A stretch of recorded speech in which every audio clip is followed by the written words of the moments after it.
ភរិយារបស់ប្រធានាធិបតីសហរដ្ឋអាមេរិកលោកស្រី Michelle Obama និងភរិយានាយករដ្ឋមន្ត្រីកម្ពុជាលោកស្រីប៊ុនរ៉ានី ហ៊ុនសែនកំពុងមានមោទនភាពថានឹងប្រឹងប្រែងជំរុញឲ្យក្មេងស្រីនៅកម្ពុជាបានបន្តរៀនសូត្រឲ្យបានខ្ពង់ខ្ពស់ដូចជាក្មេងប្រុសអញ្ចឹងដែរក្នុងដំណើរទស្សនកិច្ចមកកាន់ខេត្តសៀមរាបរយៈពេល2ថ្ងៃមកនេះលោកស្រី Michelle Obama បានលើកទឹកចិត្តក្មេងស្រីក្រីក្រថាអ្វីត្បិតតែកម្ពុជានៅឆ្ងាយពីសហរដ្ឋអាមេរិកក្តីក៏ប៉ុន្តែលោកស្រីបានដឹងពីការខិតខំរៀនសូត្ររបស់កុមារីនៅកម្ពុជាបាទសូមលោកនាងស្ដាប់សេចក្តីរាយការណ៍របស់លោកហងសាវយុទ្ធថ្ងៃសៅរ៍ទី21ខែមីនាគឺជាថ្ងៃទី2នៃទស្សនកិច្ចរបស់ស្ត្រីទី1នៃសហរដ្ឋអាមេរិកលោកស្រី Michelle Obama មកកាន់ខេត្តសៀមរាបនៃប្រទេសកម្ពុជា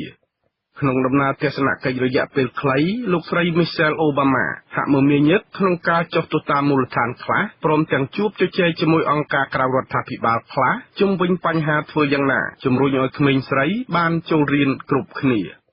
កាលពីវេលាម៉ោងជាង9ព្រឹកថ្ងៃសៅរ៍លោកស្រី Michelle Obama ដែលអមដំណើរដោយស្ត្រីទី1របស់កម្ពុជាគឺលោកស្រីប៊ុនរ៉ានីហ៊ុនសែនបានចូលទៅវិទ្យាល័យហ៊ុនសែនប្រាសាទបាគងដើម្បីជួបជាមួយក្មេងស្រី10នាក់ដែលរស់នៅក្នុងគ្រួសារក្រីក្រក៏ប៉ុន្តែពួកគេនៅតែតស៊ូរៀនសូត្រដោយមិនបោះបង់ចោលការសិក្សានៅក្នុងដំណើរទស្សនកិច្ចនោះក្មេងស្រីម្នាក់ឈ្មោះវៀងសុហាងបានសំណូមពរទៅស្ត្រីទី1របស់សហរដ្ឋអាមេរិកនិងស្ត្រីទី1របស់កម្ពុជាឲ្យជួយពួកគេបានបន្តការសិក្សារហូតដល់ថ្នាក់ឧត្តមសិក្សានិងជួយក្មេងស្រីខ្មែរនៅទូទាំងប្រទេសឲ្យបានរៀនសូត្រថ្នាក់ខ្ពស់ដូចគ្នាដែរអង្គុយលើកៅអីឈើរបស់សាលាដ៏សាមញ្ញលោកស្រី Michelle Obama មានប្រសាសន៍ឆ្លើយតបសំណូមពរនោះថាលោកស្រីចង់ឲ្យក្មេងៗនៅសហរដ្ឋអាមេរិកបានដឹងពីការតស៊ូរៀនសូត្ររបស់ក្មេងស្រីកម្ពុជាទាំងនេះហើយក្នុងនាមជាស្ត្រីទី1របស់សហរដ្ឋអាមេរិកលោកស្រីក៏មានមោទនភាពនៅពេលដែលឃើញក្មេងស្រីកម្ពុជា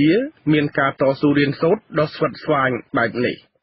ចំណែកលោកស្រីប៊ុនរ៉ានីហ៊ុនសែនជាភរិយារបស់លោកនាយករដ្ឋមន្ត្រីនៃរាជរដ្ឋាភិបាលកម្ពុជាមានប្រសាសន៍ថាលោកស្រីក៏យល់ស្របក្នុងការជំរុញក្មេងស្រីឲ្យបានចូលរៀនគ្រប់គ្នាដែរដើម្បីលុបបំបាត់ចោលនូវការតេះដៀលមួយដែលថាតើស្ត្រីអាចធ្វើអ្វីកើតបើគ្រាន់តែវិលចង្ក្រានមិនជុំផងនោះ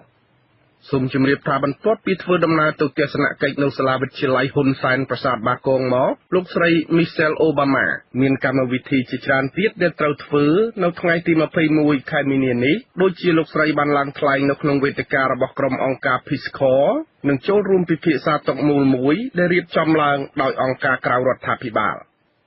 ក្រៅពីបំពេញទស្សនកិច្ចដោយធ្វើការងារជាច្រើនពាក់ព័ន្ធនឹងការជំរុញក្មេងស្រីឲ្យចូលរៀននៅល្ងាចថ្ងៃសៅរ៍ទី21ខែមីនាដែរលោកស្រី Michelle Obama ក៏បានអញ្ជើញទៅទស្សនាប្រាសាទអង្គរវត្តនៅក្នុងខេត្តសៀមរាប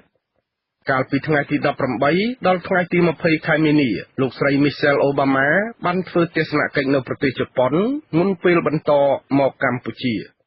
សេចក្តីប្រកាសព័ត៌មានរបស់សេតវិមាននៃសហរដ្ឋអាមេរិករំពឹងថាដំណើរទស្សនកិច្ចរបស់លោកស្រី Michelle Obama ទៅកាន់ប្រទេសជប៉ុននិងកម្ពុជានឹងអាចផ្ដល់នូវធនធានជាច្រើនសម្រាប់សាលានៅសហរដ្ឋអាមេរិកដែលនាំមកនូវការយល់ដឹងផ្នែកវប្បធម៌ភូមិសាស្ត្រតំបន់និងព្រឹត្តិការណ៍ថ្មីៗជាច្រើនទៀតនៅក្នុងប្រទេសជប៉ុននិងកម្ពុជា